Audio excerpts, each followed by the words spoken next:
ঘড়িতে বাজে সকাল 8টা। নজর থাকবে এই মুহূর্তে ঘটা সমস্ত গুরুত্বপূর্ণ খবরের দিকে।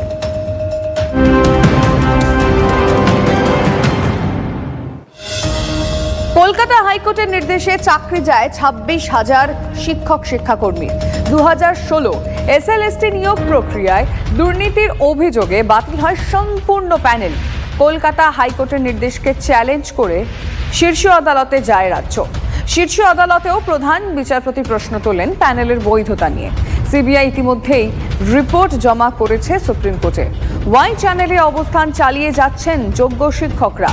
কিন্তু কি হবে আজকে? নজর সকলের সেই সুপ্রিম কোর্টের দিকেই রয়েছে।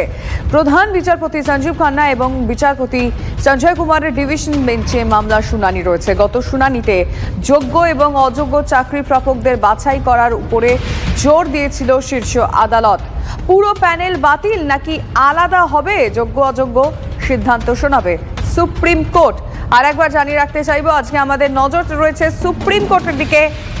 কি হতে পারে, কি সম্ভাবনা বেশি, সব ডিটেল আমরা আমাদের রিপোর্টার সুমনের কাছ থেকে জানবো। সুমন, দেখো লিমা, বাংলার শিক্ষা ব্যবস্থা একটা অদ্ভুত মোড়ে দাঁড়িয়ে আছে। যদি 26,000 শিক্ষক শিক্ষাকর্মীর চাকরি বাতিল হয়, তাহলে বাংলার শিক্ষা ব্যবস্থায় কার্যত কালো আঁধার নেমে আসবে। সেই জায়গায় দাঁড়িয়ে সুপ্রিম কোর্টে এর আগেও শুনানি হয়েছে, তবে এখনো অনেক পক্ষের বলা বাকি। সুপ্রিম কোর্টে সেই শুনানি পর্ব আজকেও চলবে এবং কোন সংক্ষিপ্ত নির্দেশও কিন্তু আসতে পারে প্রধান বিচারপতির কাছ থেকে।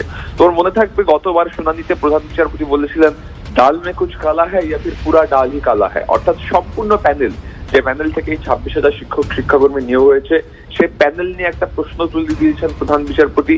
সেই জায়গায় সিবিআই তাদের রিপোর্ট জমা করেছে। আজকে কি হয় সুপ্রিম কোর্টে, শুনানির দিকে আমাদের তাকিয়ে থাকতে হবে।